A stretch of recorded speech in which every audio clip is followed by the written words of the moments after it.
Hello, this is Ozzie Ostwalt, and welcome to Religion and Life.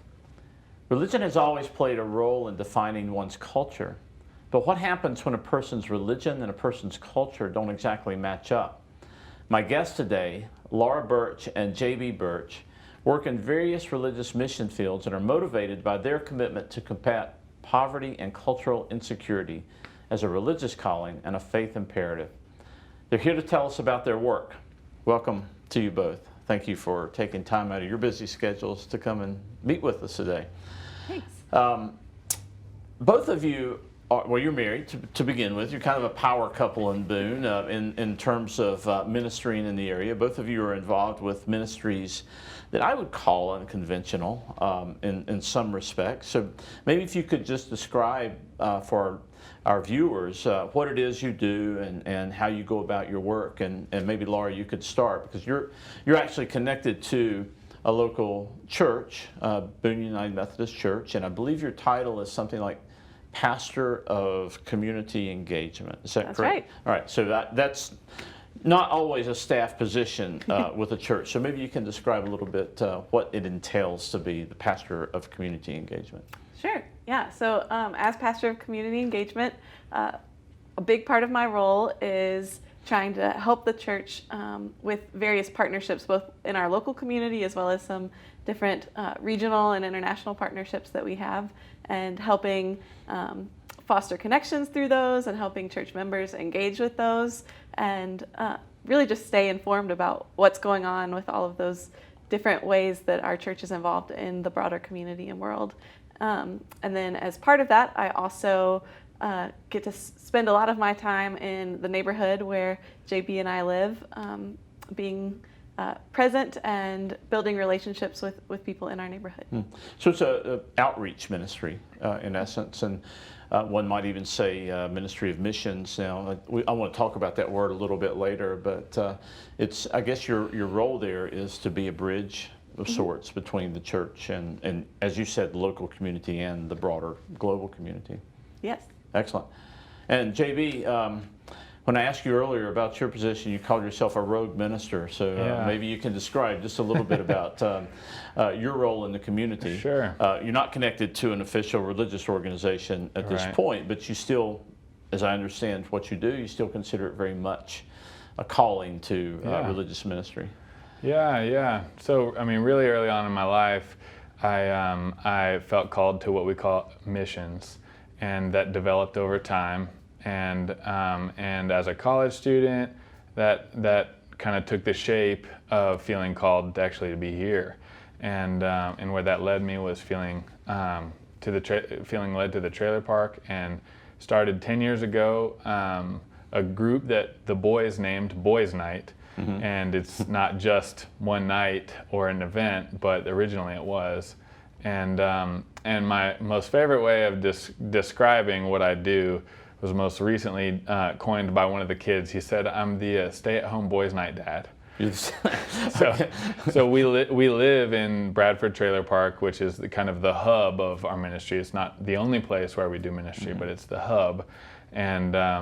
And so I used to work as a carpenter to support the ministry that I do with the kids and in the community there.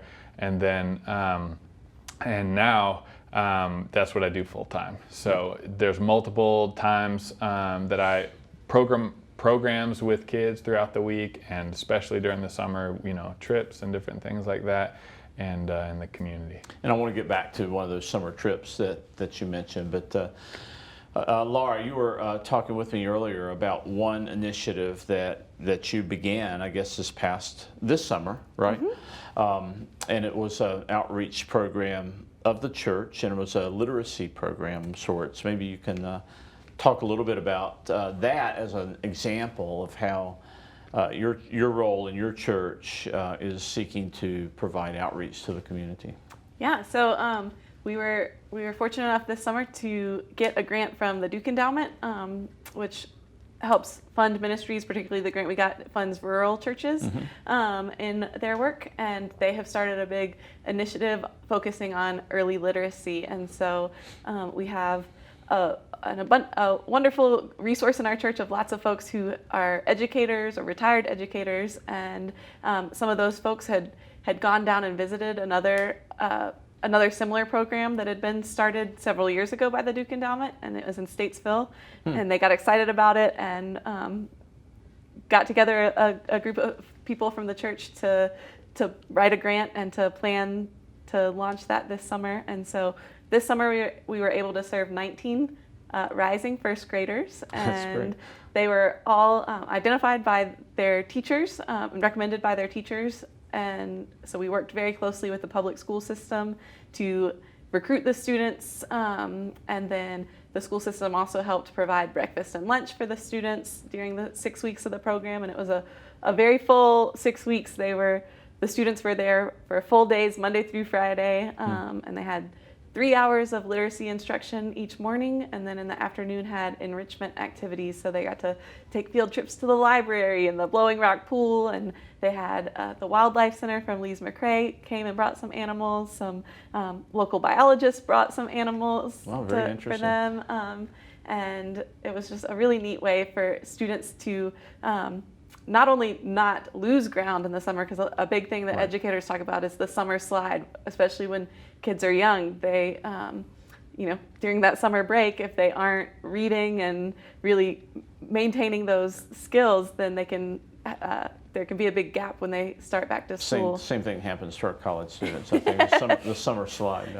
Yeah. So is this the Duke University? Is this part of that endowment, or is it through the Divinity School, or is it? So James B. Duke did give the money to turn Trinity College into Duke University, and so Duke University continues to receive funding through the Duke Endowment, especially through the Divinity School, but the Duke Endowment was started out of the profits from Duke Energy. And so, So this is not directly connected to the Divinity School, but still this was a grant that the church received, and that you then were in charge of. Now you said enrichment activities. You were mentioning to me earlier that you did some cultural enrichment as well through this program. Yeah. So our kids, the 19 kids we had in the program, were a diverse group of kids, and we had several students who had parents from Mexico. We had students with parents from Guatemala and China, and one of the things that was really important to us is that we wanted them to be able to celebrate their different cultures, and especially in a community that is as white as Boone often feels, but it actually has diversity, even if we don't always see or acknowledge it. We wanted the kids to get to experience some different and learn about different cultures, and so we had the parents send in different items from their home countries and for the kids to be able to see, and then also they had different foods that were from those different countries as snacks, and we're able to just read books and celebrate those different places. Right.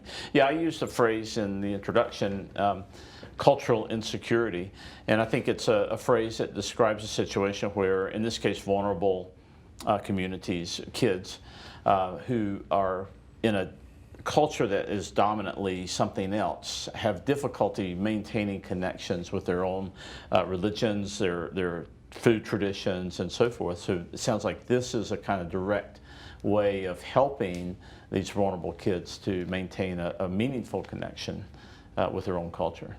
Yeah, that's definitely part of what we wanted to do, is celebrate and help them maintain that connection. Yeah.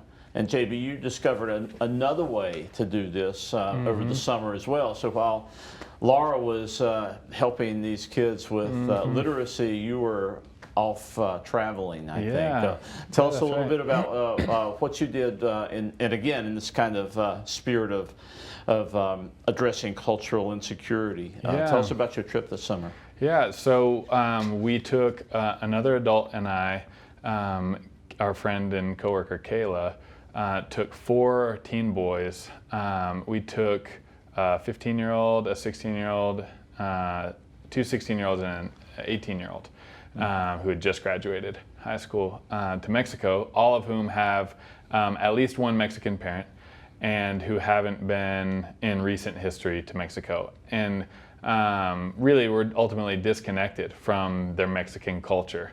There are kids that I could see really prioritized assimilation over celebrating who they were, and in my relationship with them, throughout our relationship, I found myself in the role of trying to encourage them to explore and celebrate what it meant for them to be Mexican and American, whereas they typically prioritized, because of the context that they're in here, what it means to be American. But obviously found themselves not American enough, supposedly, by their peers.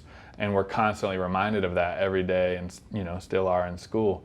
And so we did and do trips to Christian camps during the summer, but often, almost always, those camps center whiteness.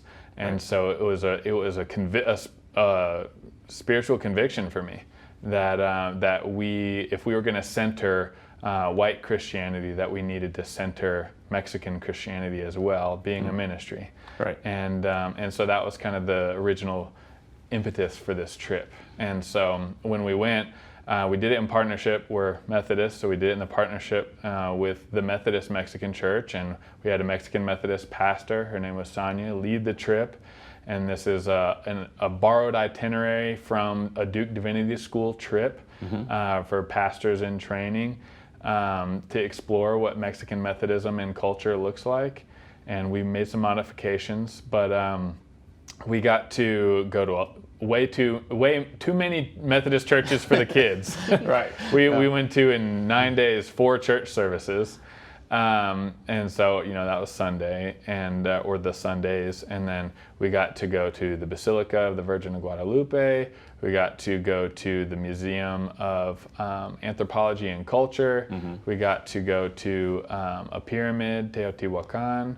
And then we went to a more rural area, and the kids got to kind of more experience a slower form of life. We got to go to swimming holes and just hang out and interact with locals and things like that.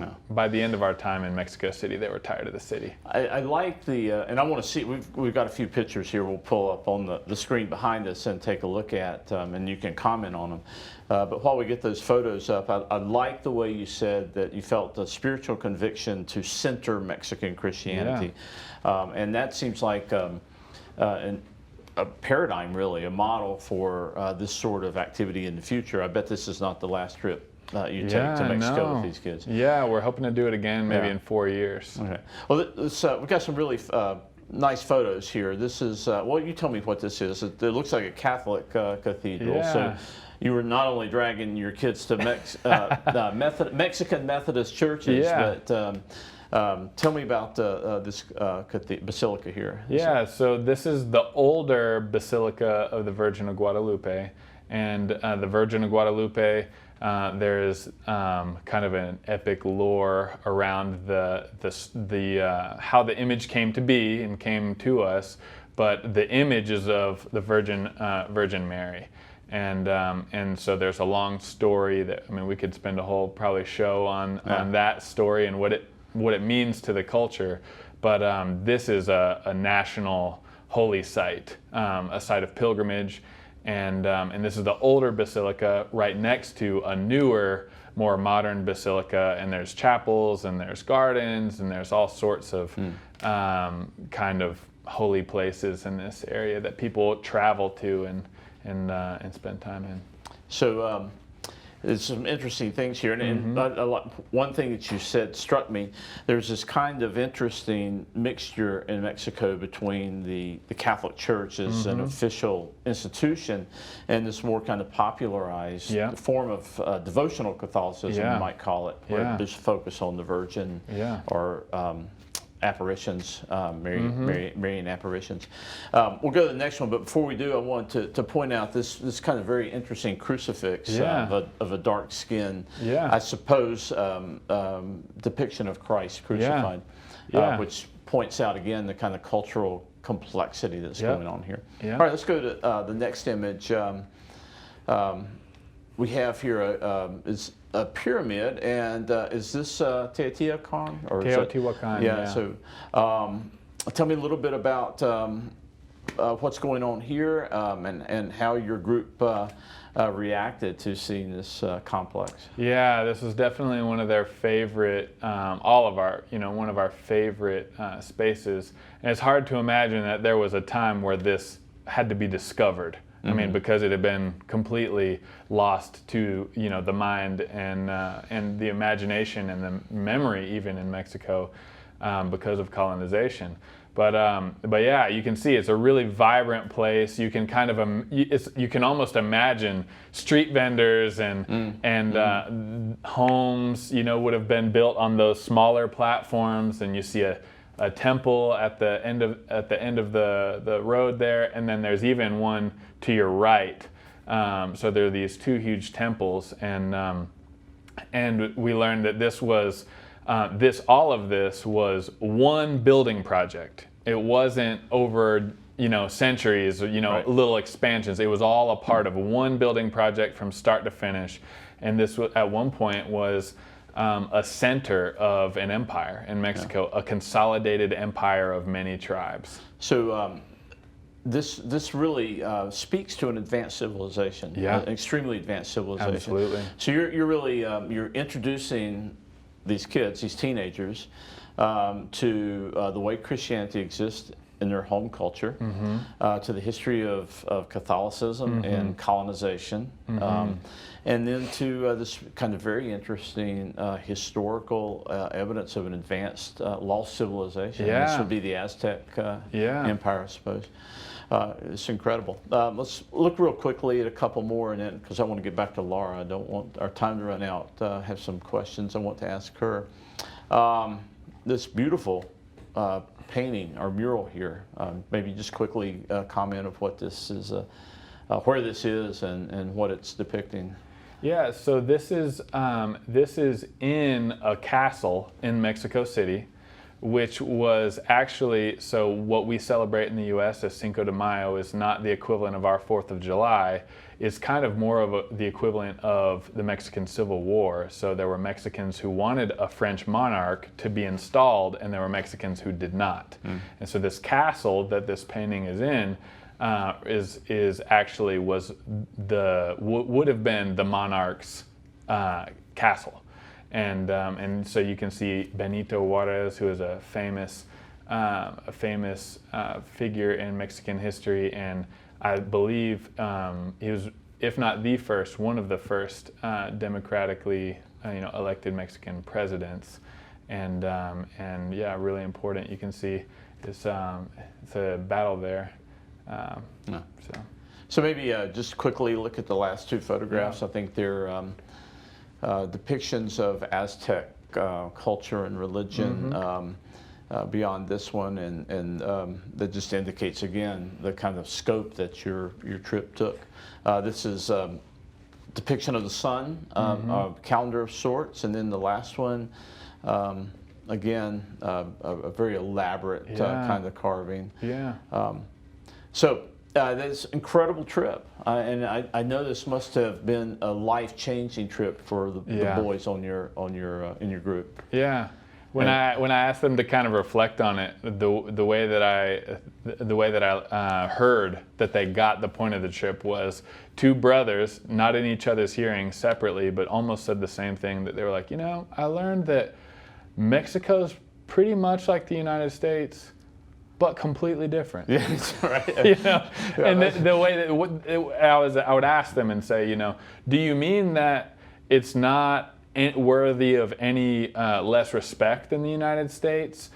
They're like, yeah, that's what I mean. That it's just as respectable as the United States, no less worthy of respect, but a very different culture. Yeah. And that was the point of the trip, for them to be able to see that and to be able to feel more proud, more comfortable celebrating who they are. Excellent. I want to get back to you, Laura. I know a little bit about your work, and I hope you don't mind me saying this, but I kind of see you as a prophetic figure almost in the church. And I wanted to ask you, what do you think is, you're all about outreach, using the church as a base. What do you think the primary role of Christianity in the world today is, or what should be the primary focus of the church globally today, or locally, and maybe it's the same purpose.